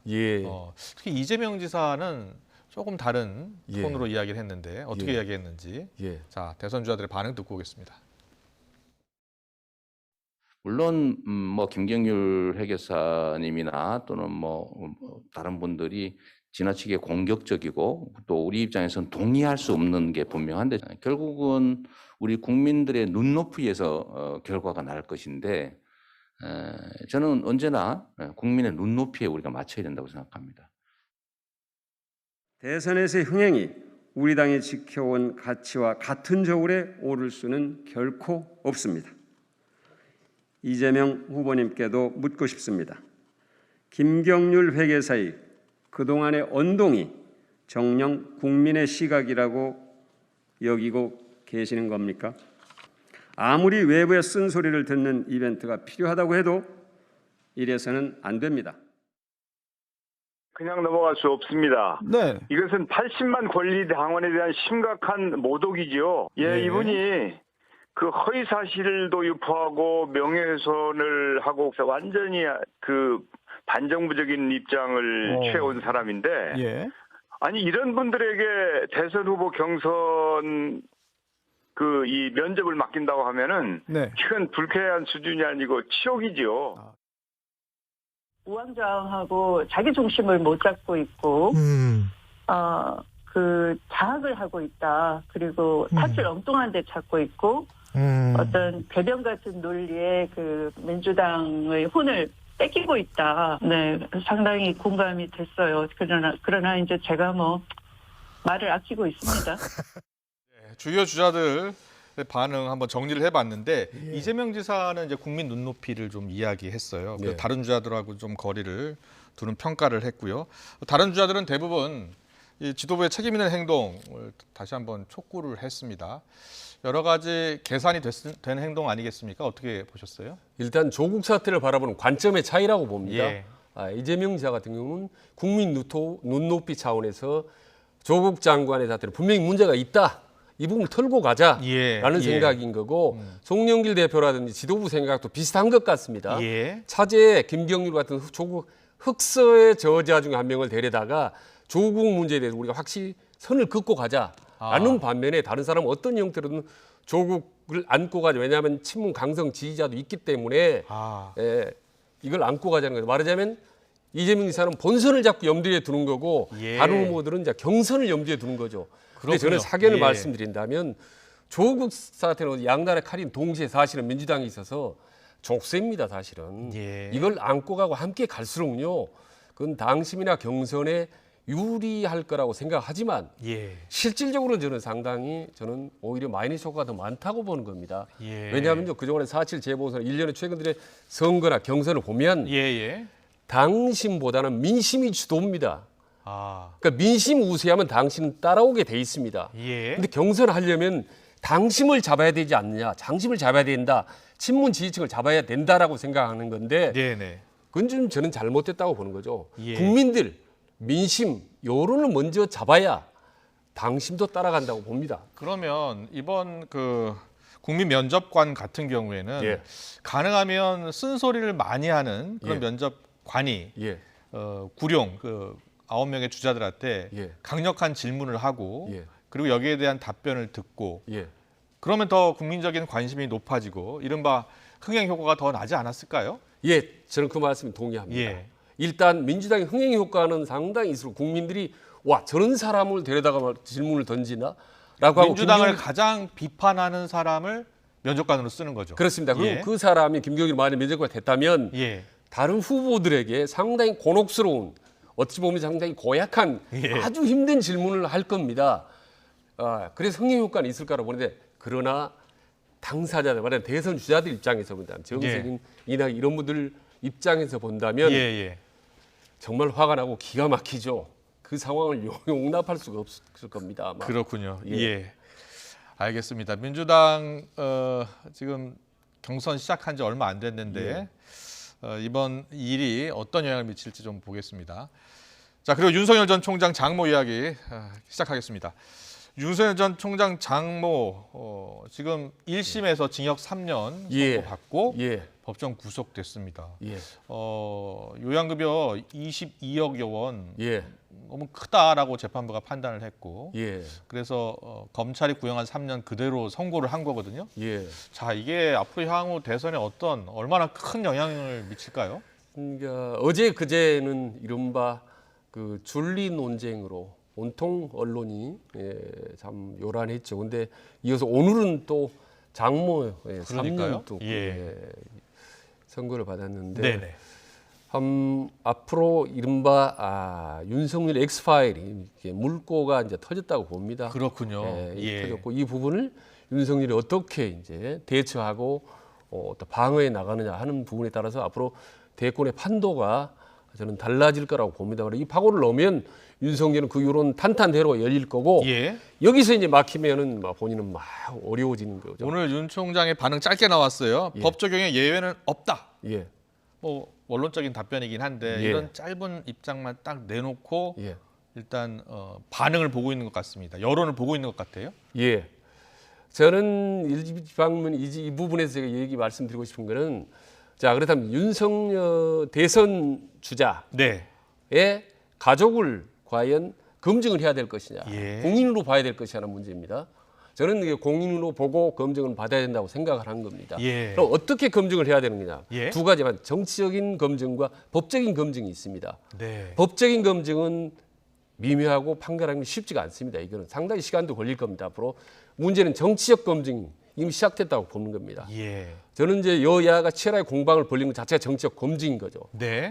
그리고 최종 판단은 누가 하느냐인데 국민이 하는데 그 국민이 누구냐 하면 좌파의 지지자랑 우파의 지지자, 말하자면 여야 지지자가 아닌 중도 성향에 있는 유권자들이 대부분이 윤석열을 지지하는 층이 많지 않습니까?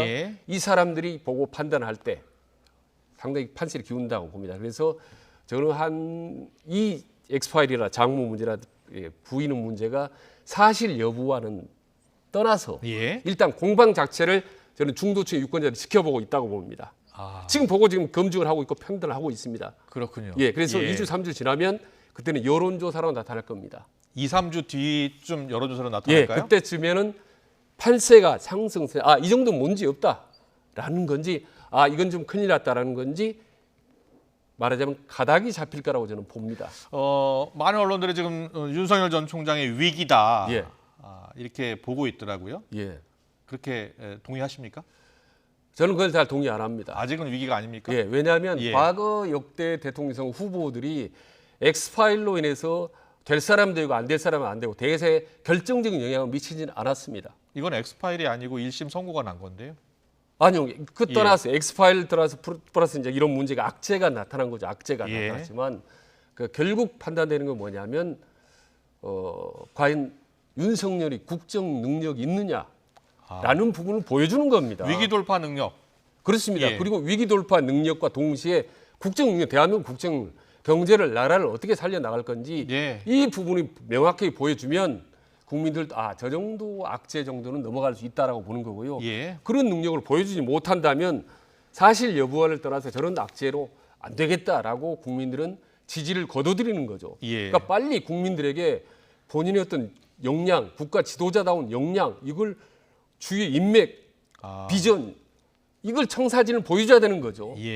그게 아직 없지 않습니까? 그게 나타나지 않은 상태에서 계속 악재가 나타나고 엑스파일의 얘기가 나오고 급기야 이제 뭐 장모 3년 실형까지 나왔기 때문에 악재들은 눈덩이처럼 불어나고 있고 본인이 가지고 있는 방어할 수 있는 악재는 정치력, 악재대로 대처하고 그리고 국정 운영 능력 국민들한테 보여줄 건 보여줘야 한다. 비전, 그걸 빨리 보여줘야 되는 거죠. 제대로 보여줘야 되는 거죠. 이게 제대로 보여주면 나머지 악재는 덮을 수가 있지만 이게 없이 자꾸 악재만 의혹만 불어나면은 그냥 허무하게 국민들의 마음을 거둬들이는 거죠. 그렇군요. 2, 3주 뒤에 여론조사를 봐라 이렇게 이야기하셨습니다. 알겠습니다. 윤 전 총장 오늘 김영삼 전 대통령 기념도서관 비공개로 방문을 했습니다.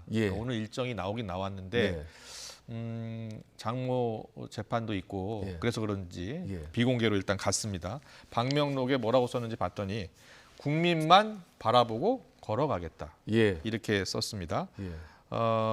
주변 리스크에 대해서 일단 그것으로 자신의 입장을 밝히고, 그러니까 법 적용에 예외가 없다라고 밝히고, 예. 그리고 자신의 행보는 계속 이어가겠다로 읽힙니다. 지금. 예. 예. 어떻게 보셨어요? 그러니까 저 말 딱 제가 패러디를 한다면 예. 국민만 바라보고 내 능력을 보여주겠습니다. 이거 아니겠습니까? 예, 예. 그러니까 그걸 이제 저희들은 기다리는 거죠. 그래서 그게 2주, 3주가 지났는데 나타나지 않는다면 국민들의 마음을 거둬들인 거죠. 근데 기왕에 김영삼 대통령 기념관을 방문하니까 제가 했다고 하니까 딱 두 가지 말이 생각나네요. 예. 아시다시피 김영삼 대통령 유명한 어록 두 개가 있지 않습니까? 네. 하나는 이제 닭의 모가지를 비틀어도 새벽은 온다는 겁니다. 예, 예. 그러니까 아무리 탄압을 하더라도 내 능력, 내가 제대로 올바른 길을 간다면 국민들이 지지해 준다는 거고, 예. 또 하나는 아시다시피 대동무문 아니겠습니까? 큰 길, 대동무문, 올바른 예. 길을 가면은 다른 사사로운 거는 뭐 불필요가 있다라는 건데, 과연 그런 대동무문 그리고 어떤 당모가지를 비롯해 새벽을 여는 그런 윤석열의 모습을 보여줄지. 근데 아직 지금 보여주지 않았기 때문에 국민들은 발빠른 언론들이 벌써 예. 이거 딱 터지니까 예. 야권에서 어느 주자가 반사이익을 얻을까 이런 기사들을 쓰는 분들이 좀 있더라고요. 예, 상당히 빠른 예. 그런 이제 평가. 누가 반사이익을 얻을까요? 그러니까 이제 안티 그룹이라든지 어떤 예. 뭐 실망하거나 비판하는 이제 언론이라든지 그런 사람들이 이제 서서히 밖으로 좀 보여주는 거 아니겠습니까? 예, 예. 그러면 윤석열 전 총장 입장에서는 지금까지 생각해왔던 행보라든지 일정이라든지 스케줄을 더 속도를 내야 될 겁니다. 아. 당초 예정된 예. 어떤 계획, 시나리오, 입당 모든 면에서 상당히 속도를 아마 2배 이상 내야 될 거라고 저는 생각을 합니다. 그렇군요. 예. 알겠습니다. 그럼 여기서 잠깐 여야 반응을 좀 듣고 예. 오겠습니다. 먼저 자, 민주당 그리고 국민의힘 입장 차례로 듣고 오겠습니다.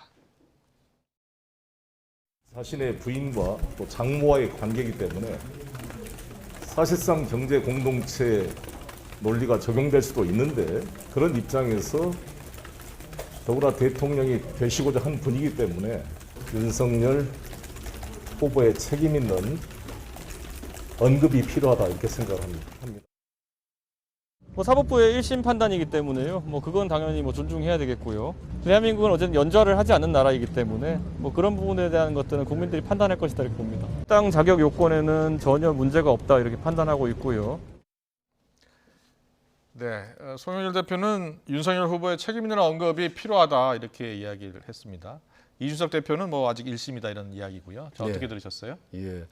일단 국민의힘 입장에서 본다면 아주 요긴하고 필요한 중요한 일이 대권주자 아니겠습니까? 예. 어떤 형태로든지 방어를 해야 되는 거죠. 그래서 방어한 발언을 하는 거고, 여당 입장에는 그동안 이제 후보도 자체적으로 여의치 않고 여러 가지 내우 외환들이 있지 않습니까? 그러면 네. 원래 이제 전쟁 전략 1호가 내부가 복잡하면 시선을 밖으로 돌려라 이런 거 있지 않습니까? 그렇죠. 그런 점에서는 눈 밖으로 돌릴 수 있는 좋은 공격의 타켓이 하나 생기는 거죠. 그래서 앞으로 이후로 저는 집중적 융단 폭격이 윤석열을 향한 예. 그런 아주 맹폭격이 저는 가해질 거라고 봅니다. 이준석 대표의 입장 발표를 보니까 예. 이준석 대표가 옛날에 한 발언이 생각납니다. 예. 비단 주머니 3개. 예. 예. 국민의힘에 빨리 들어와라 이런 얘기 했잖아요. 예, 지금쯤 아마 예. 주머니 중 하나를 주어야 될 시점이 아닌가 싶은데 주었는지 어쨌는지 모르겠습니다. 그러면 예. 국민의힘 입당 시기가 좀 더 빨라질까요? 어떻게 보세요? 저는 빨라질 거라고 보고 빨라져야 된다고 이제 생각을 합니다. 예, 왜냐하면 예. 지금 아직까지 윤석열 전 총장은 광야에 서 있습니다. 조금 눈에 보이는 지금 윤봉길 기념관에 사람들이 몰려들었지만 윤봉길 기념관 외에 지금 어디 들어설 수 있는 거대한 큰 기와지붕이 없지 않습니까? 예. 그래서 만약 국민힘으로 들어가면 그야말로 거대한 방어 벽이 하나의 성이 만들어진 거 아니겠습니까? 그리고 예. 외부의 공격에 대해서 이제 당 차원의 대응을 하기 때문에 네. 지금보다는 훨씬 나아질 거라고 봅니다. 예. 상황이. 알겠습니다. 마지막으로 오늘 나온 한국갤럽 여론조사 잠깐 보고 예. 마무리 짓겠습니다. 여론조사 좀 보여주십시오. 한국갤럽 여론조사인데 윤석열 전 총장이 이재명 경기지사를 1%포인트 오차범위 내에서 앞서는 결과가 나왔는데 예. 석 달 만의 결과래요. 예. 이게 얼마 전에 출마 선언한 컨벤션 효과가 나타난 거겠죠. 네.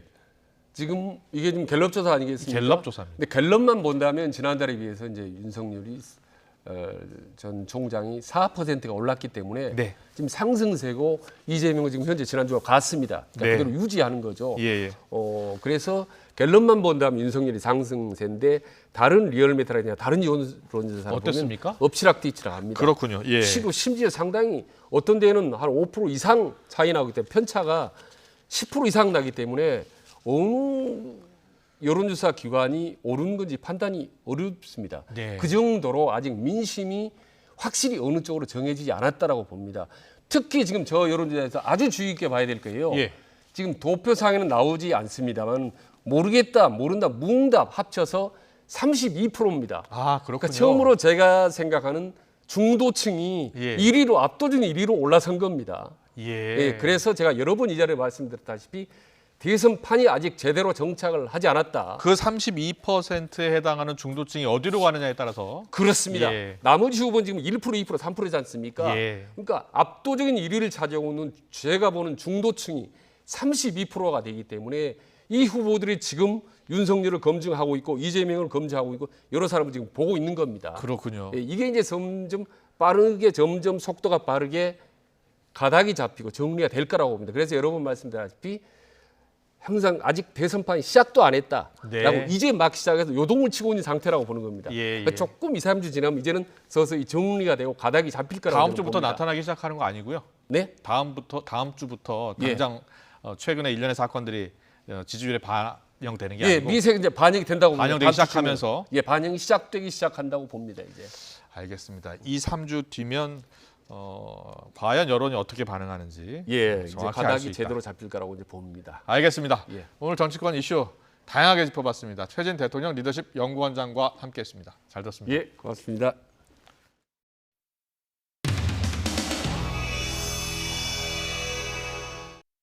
우리는 1일 첫째 날 설레는 마음으로 취업 준비생의 마음으로 우리 주권자인 국민 여러분께 첫 번째 순서부터가 좀 독한 순서가 준비가 돼 있는데요. 권투 선수들을 보시면은 상대끼리 약간 겨루는 듯한 모습을 남자분께서는 잘하세요. 그거는 싫으십니까? 포용. 네, 좋습니다. 네. 기대했던 것과는 살짝 좀 다른데요. 네, 좋습니다. 여기서 올라오셔서 독한 말씀하시면 이게 참 기사가 크게 될 텐데요. 홍준표 선배님이 누가 제일 어려워요? 정세균 선배가 제일 어렵다. 그리고 이광재는 후배라서 어렵다. 안정감이 있으니까. 국민한테 물어보면 대통령이 되면 잘할 것 같은데 도대체 뜨지를 않네. 그래서 저희가 두 사람 중에 한 사람이 뜨기로 했습니다. 자, 상대에게 해주고 싶은 말씀 1분간 부탁드리겠습니다. 네, 요즘 윤석열 전 검찰총장이 하시는 걸 보니까 추미애 후보에 대한 이해가 좀 높아졌어요. 민주주의에 대한 생각이 치우쳐 있구나. 또 역사인식이 대단히 얕구나. 이런 걸 보면서 법무장관과 검찰총장으로 만났을 때 많이 애태우셨겠구나. 네, 이런 생각이 들어요. 네, 그래서 앞으로도 열심히 해주시기 바랍니다. 시간이 다 됐네요. 네.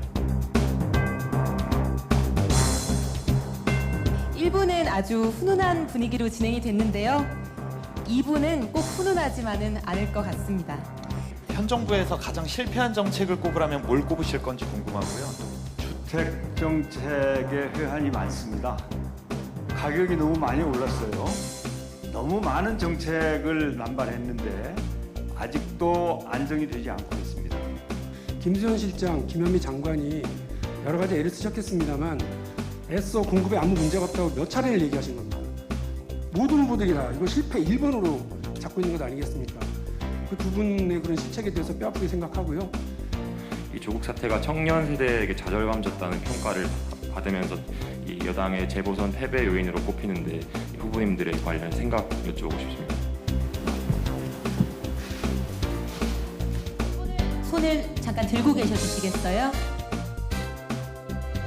오늘 9분의 대통령 취준생들께서 진솔하게 또 절박하게 전달하신 마음이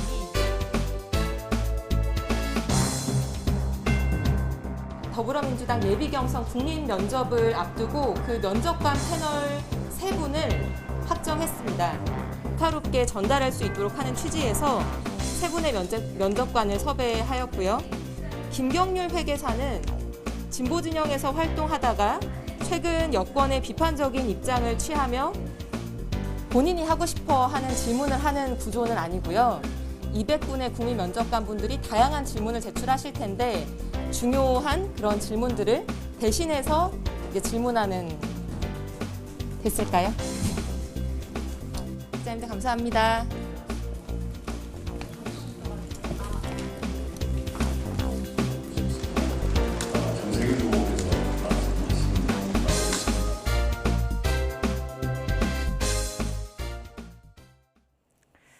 울산 상가 건물 화재로 순직한 울산 중부소방서 구조대 고 노명래 소방관의 연결식이 엄수됐습니다. 동료 소방관들은 누구보다 용감하게 화마에 맞섰던 막내 구조대원을 눈물로 떠나보냈습니다. 김인철 기자입니다.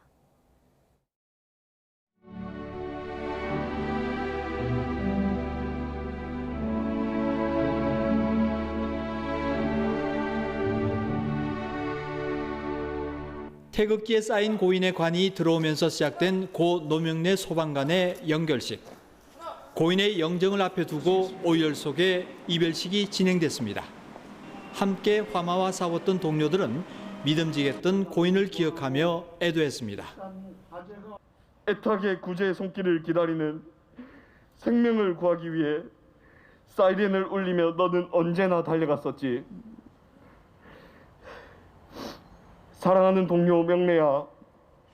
고인에게는 1계급 특진과 옥조 근증 훈장이 추서됐습니다.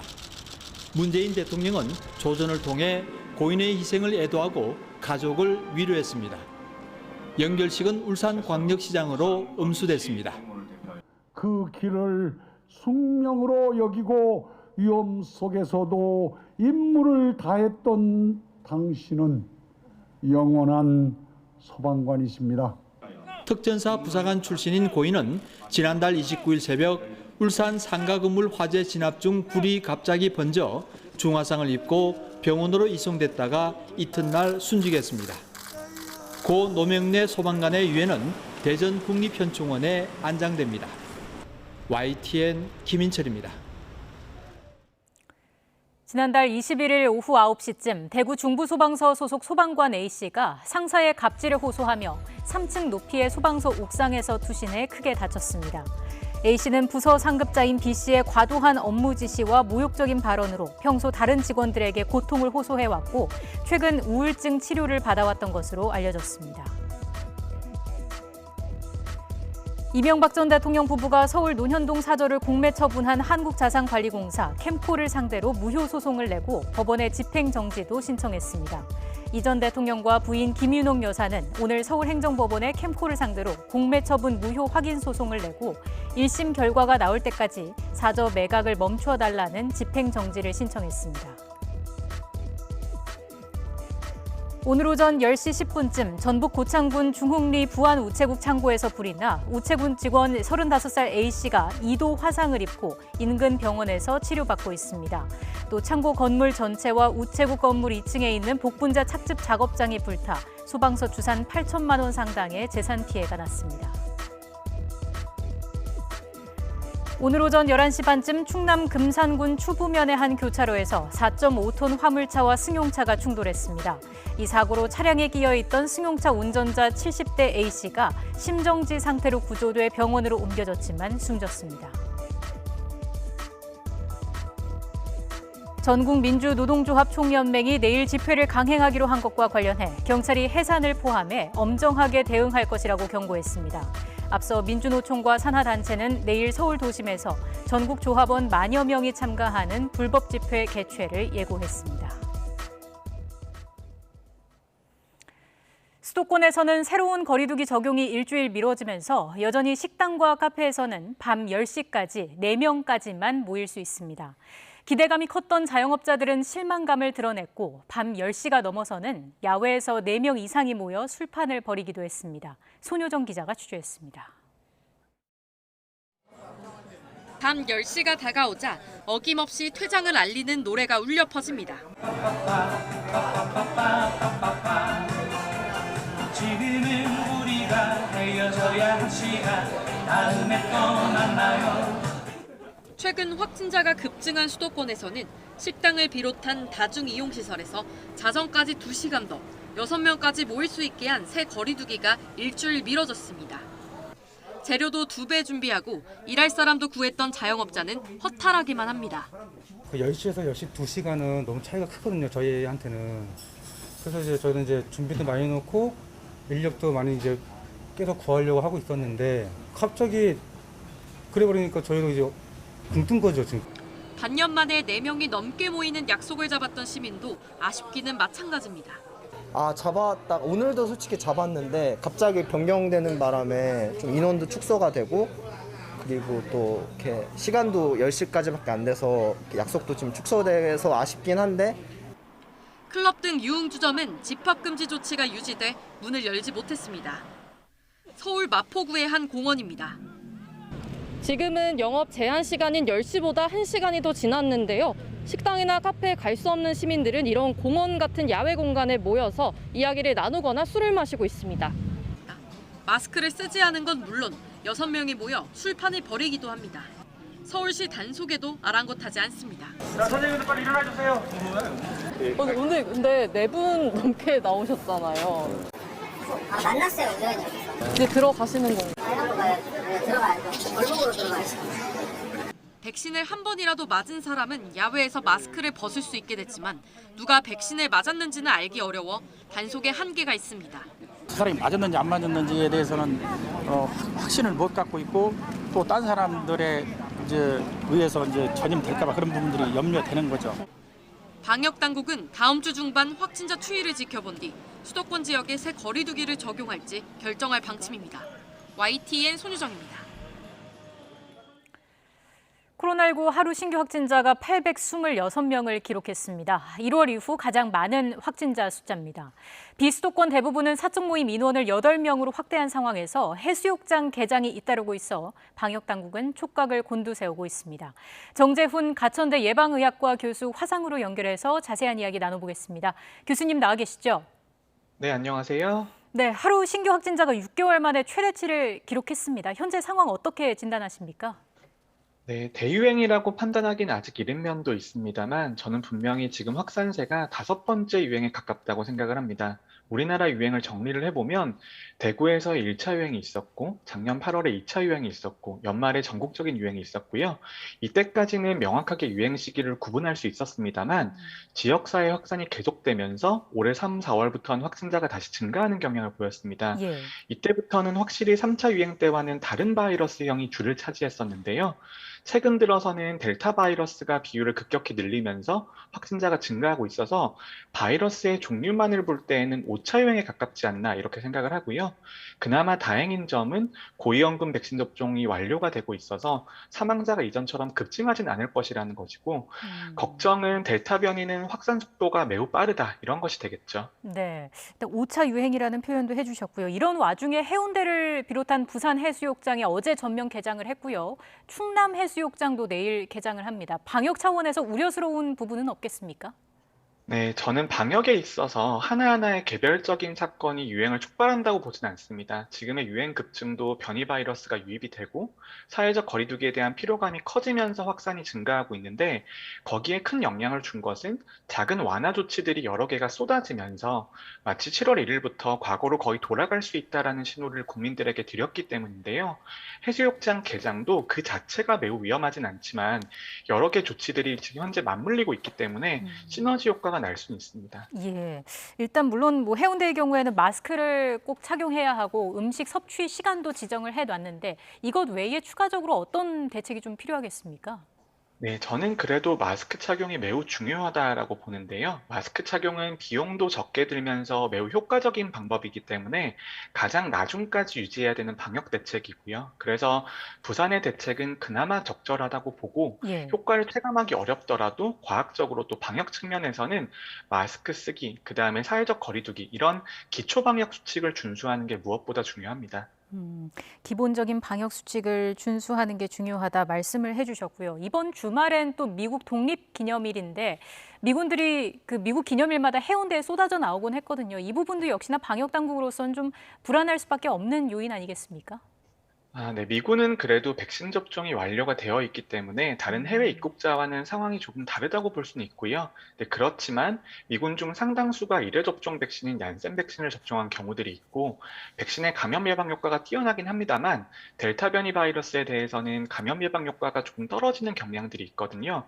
그리고 미국 본토에서도 델타 변이 바이러스의 비율이 급격하게 증가하고 있는 점에서 반드시 주의는 필요하다고 봅니다. 네.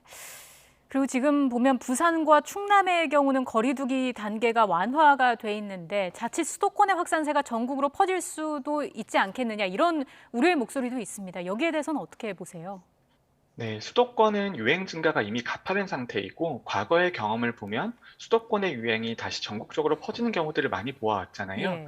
이 단계에서 가장 중요한 것이 전체적인 사회적 거리두기 수준을 높인다기보다는 개인 방역 수칙을 지키고 역학조사 체계를 유지하는 게 더 중요합니다. 그래서 사회적 거리두기를 위한 시민의 인내심도 소중한 방역의 자원이거든요. 따라서 이제 지역에서 먼저 강도 높은 대책을 시행하게 되면 시민들께서 더 힘들 수도 있고 방역에 대한 참여도 떨어질 수 있기 때문에 지역의 확산세를 보면서 수도권과 조금 다르게 접근할 필요가 있고요. 차라리 이번에 단계를 천천히 내렸다면 좋았겠지만 이미 큰 폭의 완화 조치가 시행된 이후이기 때문에 다시 6월 수준의 방역으로는 돌아가긴 어렵습니다. 결국은 시민의 방역 의식과 기본 방역 수칙에 기댈 수밖에 없는 그런 상황인 거죠. 네. 교수님, 그 수도권 확산 관련해서 말씀을 해주셨는데 조금 더 얘기를 나눠보겠습니다. 이미 뭐 많은 확진자가 나온 원어민 강사 모임 관련 확진자 중에서 델타 변이 바이러스도 확인이 됐는데 이미 델타 변이 바이러스가 수도권의 우세종이 됐을 가능성도 있을까요? 네, 변이 바이러스가 지역 사회로 확산되기 시작하면 전파력 자체가 기존 바이러스보다 높기 때문에 급격히 우세종으로 전환이 되고요. 우리나라도 우세종으로 전환되는 속도가 다른 나라보다는 느리지만 그래도 수개월 이내에 완전히 우세종이 되는 사례들이 많았습니다. 지금 확산 속도를 따라잡지 못한다면 결국은 델타 변이 바이러스가 우세종이 되는 상황을 막기는 어렵습니다. 그런 만큼 더욱더 주의가 필요할 것 같은데 문제는 곳곳에서 불법 영업을 하다가 적발되는 곳도 계속 나오고 있는 상황입니다. 좀 더 강한 규제가 좀 필요하겠습니까? 저는 그래도 이제 규제 일변도의 정책은 적당하지 못하다고 보고요. 현재 방역 정책 자체가 소상공인과 자영업자의 희생을 바탕으로 수행이 되고 있는데 불법 영업장은 규제를 강력하게 하더라도 실효성이 있을지에 대한 의문이 있고요. 강한 규제를 이제 국민들께서 받아들이실 수 있는가 하는 그런 생각도 듭니다. 그래서 당장 유행 차단에는 총력을 기울이더라도 장기적으로는 우리 사회가 바라는 코로나19 상황의 종식이 무엇인지를 좀 생각해 봐야 되는 시점이라고 보고요. 이번 유행에서도 확진자 늘어나지만 사망자가 급격하게 증가하지 않는다는 것이 확인이 되면 백신 접종을 빠르게 진행한다는 전제 하에서는 연착륙을 시도해 볼 수도 있을 것 같습니다. 네. 교수님 마지막으로요. 어제 7월 백신 접종 계획이 발표가 됐는데 관련해서 방역 당국이 아스트라제네카 백신 접종 연령대를 50대 이상에게만 권고하겠다 이렇게 밝혔잖아요. 교수님께서 백신 부작용 심사도 참석을 하시는데 옳은 결정이라고 보십니까? 네, 백신 접종을 국민들에게 권고드리는 데는 두 가지가 가장 중요한데요. 국민들의 안전과 백신 수급 상황입니다. 30세 미만으로 권고했던 4월과 지금은 상황이 많이 달라져 있고요. 일단 백신 수급 상황이 그나마 나아졌고 고위험군에 대한 1차 접종도 어느 정도 이루어져 있는 상태입니다. 그리고 거기다가 희귀혈전증에 대한 자세한 정보도 업데이트가 되고 있는데요. 따라서 지금 시점에서 국민들에게 가장 안전한 선택이 있고 대안이 존재한다면 그 선택을 통해서 국민들에게 최소한의 불필요한 위험도 경감시켜드리자 이런 선택이 나온 것 같고요. 그런 선택이 50세 이상에 대해서만 아스트라제네카 백신 접종을 권고해드리는 그런 것입니다. 네, 알겠습니다. 코로나19 관련 내용 자세하게 짚어봤습니다. 지금까지 정재훈 가천대 예방의학과 교수와 함께했습니다. 교수님 고맙습니다. 네, 감사합니다.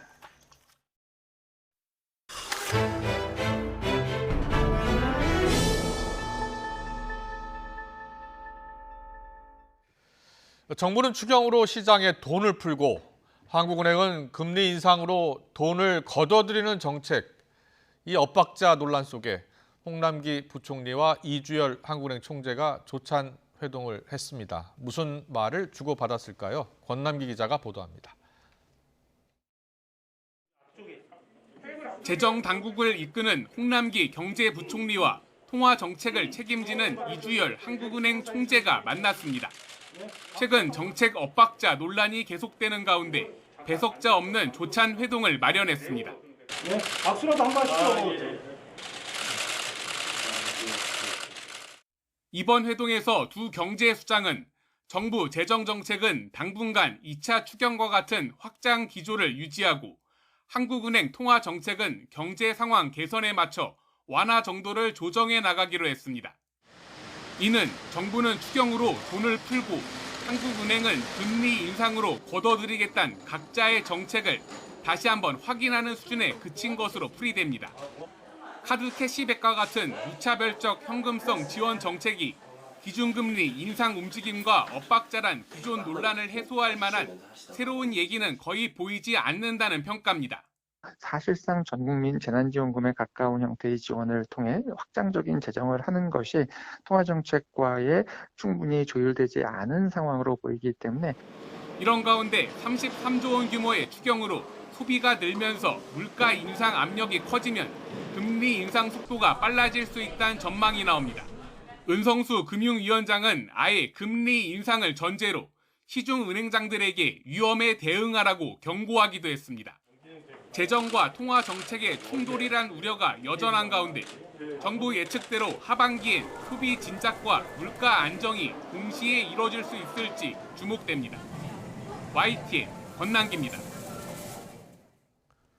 지난달 소비자 물가가 2.4% 올라 석 달 연속 2%대 상승률을 기록했습니다. 통계청은 지난달 소비자 물가 지수가 107.39로 지난해 같은 달과 비교해 2.4% 올랐다고 발표했습니다. 품목별로 보면 달걀이 54.9%, 고춧가루가 35% 올랐고 휘발유가 19.8%, 경유가 22.4% 올랐습니다. 미국과 캐나다 서부 등 북미 지역에는 연일 기록적인 폭염이 이어지고 있습니다. 속속 주민 대피령이 내려지는 가운데 산불 피해도 잇따르고 있습니다. 김태현 기자의 보도입니다. 영상 50도에 육박하는 폭염을 겪고 있는 캐나다 서부 마을에 산불이 났습니다. 브리티시 컬럼비아주 밴쿠버에서 150km쯤 떨어진 리턴 마을의 90%가 불탔습니다. 불길은 폭염으로 숲이 바짝 건조해진 데다 강풍이 불면서 빠르게 번지며 마을을 집어삼켰습니다. 주민 250명은 긴급 대피에 나섰습니다. 자연 발화 가능성에 무게가 실리는 가운데 소방당국은 화재 원인을 조사 중입니다. 리턴 마을은 29일 기온이 49.5도까지 치솟으며 캐나다 최고 기온을 사흘 연속 경신했던 곳입니다. 캐나다 브리티시 컬럼비아주는 한여름에도 최고 기온이 30도 정도였는데 최근 40도가 훨씬 넘는 불볕 더위에 시달리고 있습니다. 이런 폭염은 20년간의 캐나다 이민 생활 동안 처음 겪는다는 말까지 나옵니다. 오히려 여름에 28도, 30도까지 올라가더라도 나무 그늘에 들어가면 서늘한 느낌이 들어서 에어컨이 집에 있을 이유가 없었던 지역입니다. 그런데 이번 폭염으로 인해서 이 사람들이 포터블 작은 에어컨을 구입하려고 하고 선풍기를 구입하는 그런 난리 아닌 난리를 겪었는데요. 미국 오리건과 워싱턴, 캘리포니아주도 폭염으로 인한 인명피해와 산불이 잇따르고 있습니다. 북부 캘리포니아는 3건의 대형 산불이 번지는 가운데 산간 지역에는 주민 대피령이 내려졌습니다. Real concerned. The wind's coming up and the flames aren't too far away, so we got to pay attention. 제트기류 변형에 따른 열돔 현상으로 인한 이번 폭염은 한랭 전선이 내려오면 다소 완화될 것으로 예상됩니다. YTN 김태현입니다. 60년 전 성차별 때문에 우주 비행을 포기해야 했던 80대 여성이 아마존의 창업자 제프 베이조스와 우주 여행에 나섭니다. 영국 버진그룹의 리처드 브랜슨 회장도 자신이 먼저 우주에 다녀올 것이라고 선수를 쳤는데요. 억만장자들의 우주 경쟁 속에 우주 관광 시대가 본격화하고 있습니다. 이어진 기자의 보도입니다. 1960년대 초 미 항공우주국 나사의 혹독한 우주비행사 시험을 통과한 최초의 여성 13명 가운데 최연소이자 1등이었던 월리 펑크 씨. 하지만 여성이라는 이유로 우주에 갈 기회를 박탈당했습니다. 그 한을 60년이 지나서야 풀게 됐습니다. 아마존 창업자 제프 베이조스의 우주 탐사 기업 블루 오리진은 펑크 씨가 이달 20일로 예정된 우주 여행에 명예 승객으로 동행하게 됐다고 밝혔습니다. You're in zero gravity for 4 minutes. You come back down. We land gently on the desert surface. We open the hatch and you step outside. What's the first thing you say? I will say, honey, that was the best thing that ever happened to me. 펑크 씨는 베이조스와 그의 남동생 마크 베이조스, 그리고 경매에서 2,800만 달러, 우리 돈 317억 6천만 원의 좌석을 산 익명의 낙찰자와 동행합니다.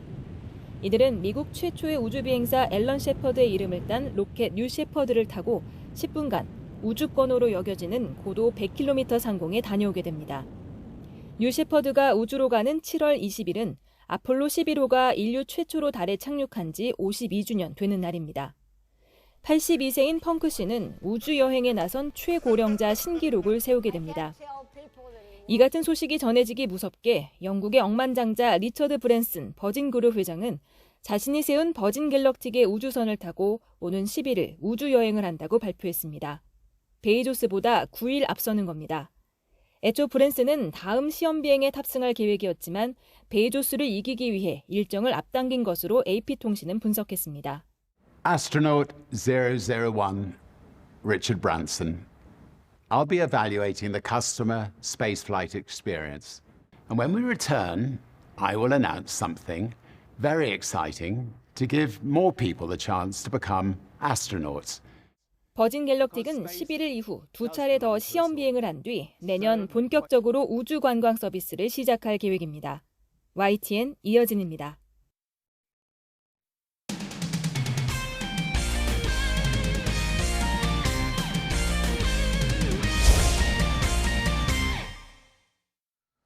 무덥고 습한 날씨 때문이었을까요? 어제 프로야구 경기에서 눈으로 보고도 믿기지 않는 장면들이 나왔습니다. 허재원 기자가 보도합니다. 5회 말 기아의 선두 타자로 나선 이창진이 8구까지 가는 끈질긴 승부 끝에 중견수 앞에 떨어지는 깨끗한 안타를 쳐냅니다. 그런데 1루 베이스를 돌아 2루 쪽으로 향하는 듯했던 이창진이 갑자기 덕아웃으로 돌아가고 NC 야수진이 재빨리 1루수에게 공을 던져 이창진을 태그아웃 시킵니다. 저는 지금 야구 30년 했지만 이런 경우는 처음이에요. 지금 이창진 타자가 큰 실수를 한 겁니다. 잘 맞은 타구가 중견수 쪽으로 뻗어가자 당연히 뜬공으로 잡힐 거로 생각한 이창진이 공을 끝까지 보지도 않고 덕아웃으로 돌아간 겁니다. 깨끗한 안타에 박수까지 쳐주던 주루 코치가 말릴 틈도 없이 눈 깜짝할 사이에 벌어진 일이었습니다. 기아가 6대3으로 이기면서 힘겹게 5연패에서 벗어났기에 망정이지 중요한 경기를 날려버릴 수도 있었던 역대급 보네드 플레이였습니다. 두산의 강승호와 안재석이 마치 기차놀이를 하듯 홈을 향해 내달립니다.